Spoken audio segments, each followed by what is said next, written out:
ঘটনা হচ্ছে আমাদের এখানকার এই বাড়ি পাড়া প্রতিবেশী আমরা সবাই ছেলে যে দুটো ছেলেবেলে মারামারি করেছে তারা এখানকারই বাসিন্দা, একই পাশাপাশি। ছেলেটা নাকি 100 টাকা পাইতো যাকে মারেছে, এই ছেলেটার কাছে 100 টাকা চাইতে যায়। ও বলেছে তুই এখন যা, আমি পরে দিচ্ছি। ওই মুহূর্তেই টাকাটা ওই মুহূর্তেই নেবে। সে একবার কাজ করতো, বলেছে আমি কাজের থেকে যাই দেবেন। তারপরেও ও জোরপূর্বক যখন দাবি করেছে তখনই এটা রাগারাগির কারণে দুইজনে ওখানে এক পর্যায়ে মারামারি করেছে। মারামারি করার পর সে বাড়িতে আসছে, বাড়িতে এসে তাকে আবার শুনছি নাকি মারার জন্য আবার জাতি যাচ্ছে। তার বাপ মা ঠেকাইছে, ঠেকানোর পরে তার বাপ মা ডাইকে নিয়ে আসছে, যাই আমার ছাওয়ালের সাথে তোকে একটা মীমাংসা করাবি যাতে জ্ঞানজাম না হয়।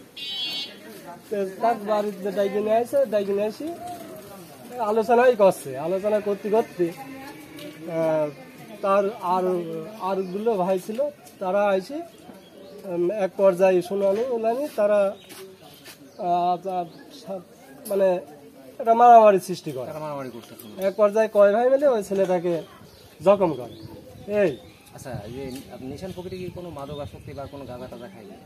এখন নিশান ভাই আর ঘর বাড়ি এইটা, আর যেটা আরেকটা ঘর আছে সরকারি জায়গায় ক্যানালে, ওখানে সে বসবাস করে রাত একাই।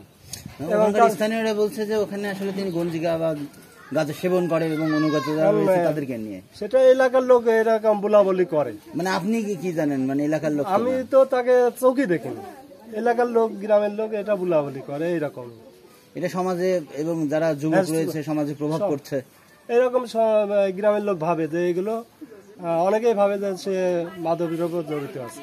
তাহলে আপনি কি ভাবছেন যে আসলে এটা সমাজের জন্য কতটুকু? এটা সমাজের জন্য খুবই খারাপ চোখের দৃষ্টির দেখা। আপনার নাম? রবিউল ইসলাম।